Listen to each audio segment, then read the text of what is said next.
Donc, en tapant 3 public domain entre guillemets et en demandant des images supérieures à 4 mégapixels, vous devriez tomber sur celle-ci en premier. Donc, contrôle-clic sur cet arbre-là. Et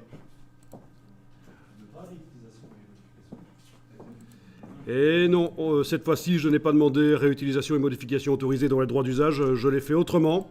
Trouver des images que j'ai le droit d'utiliser, j'ai tapé public domaine entre guillemets. Donc c'est soit l'un, soit l'autre. Mais bon réflexe quand même. Il faut vraiment penser à ça, hein, parce que c'est complexe, les droits d'auteur.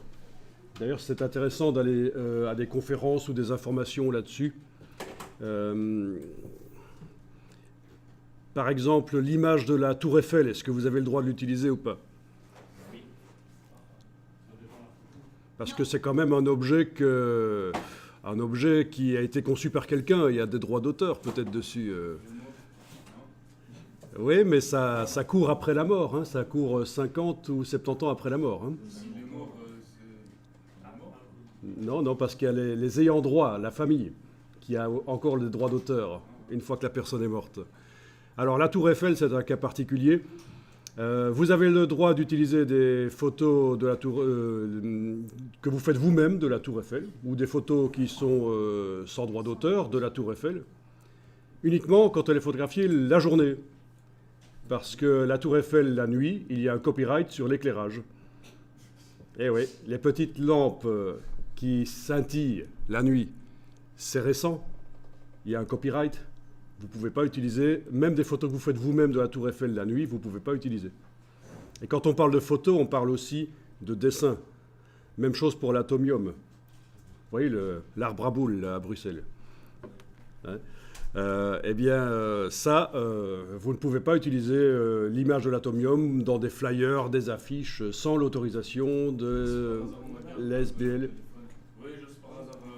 Alors, les touristes sont autorisés à prendre toutes les photos qu'ils veulent de la Tour Eiffel, de jour, de nuit, et l'atomium aussi.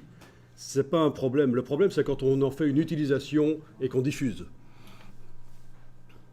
Donc, faites gaffe à ça. Il y en a plein qui s'y font prendre pour l'atomium. Ils utilisent l'image de l'atomium dans des flyers, et puis l'ASBL qui gère l'atomium leur tombe sur le rable en demandant soit de payer, soit de détruire tout ce qui a été imprimé. Voilà. Il faut penser à tout. Donc, c'est pas simple du tout, en fait. Hein. Vous pourriez croire que certaines images, vous avez le droit de... Parce que vous les avez faites, les photos, mais il n'y a pas que la question de qui a fait la photo. Il y a aussi qu'est-ce qui est photographié. En général, quand on photographie un objet qu'on n'a pas fait soi-même et qui valorise notre photo, c'est vraiment l'élément central de la photo. La photo, sans cet objet dedans, elle ne vaut pas grand-chose. Il faut commencer à se poser la question, est-ce que j'ai le droit d'utiliser cet objet-là dans mes photos pour faire des affiches, des trucages photos ou quoi que ce soit. Donc le droit d'auteur, je ne suis pas un spécialiste, un hyper spécialiste, mais il y a des infos sur le web et puis il y a des formations là-dessus. Est-ce que vous avez réussi à afficher cet arbre-là qui vient en premier quand vous tapez 3 public domain entre guillemets et que vous demandez supérieur à 4 mégapixels? Pas de problème, vous l'avez vu? Donc vous le téléchargez dans le dossier d'aujourd'hui. Ça, c'est la première étape vers apprendre à faire une sélection sur des cheveux. Les cheveux, c'est un peu plus compliqué que les arbres encore. Donc, je commence généralement par les arbres et puis après, dans les jours qui suivent, on attaque le problème des cheveux. Remarquez que j'ai pris une photo où l'arbre est sur un fond quand même assez bien uni. D'accord ? On n'a pas un arbre qui est en face, qui est devant d'autres arbres, où ce serait le fouillis complet. Alors là, pour faire la sélection, on ne peut pas automatiser, c'est compliqué. Ici, on va pouvoir automatiser la sélection. Il y a des milliers de feuilles sur l'arbre, mais on va les sélectionner en moins de 15 minutes quand on fait le boulot. C'est fait.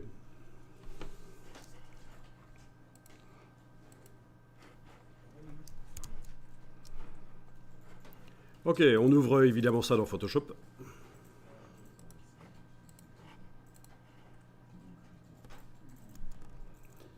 Ici, j'enfonce la touche F sur le Mac pour passer plein écran.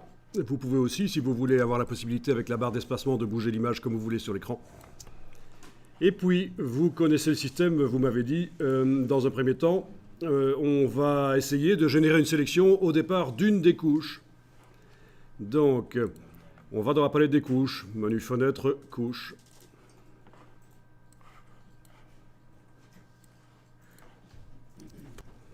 Et on clique sur chacune des couches, et c'est là que c'est intéressant, on l'a dit l'autre jour, qu'elles ne soient pas affichées en couleur.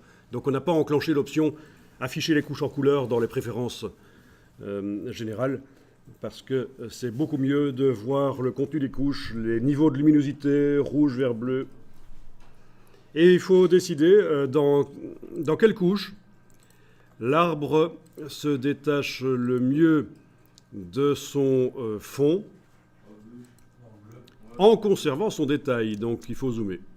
Parce que si c'est un peu pixelisé, pourri dans la couche, c'est pas bien. Et typiquement, les couches bleues ont tendance à être pixelisées. C'est une question de capteur d'appareil photo. Pas très performant au niveau du bleu.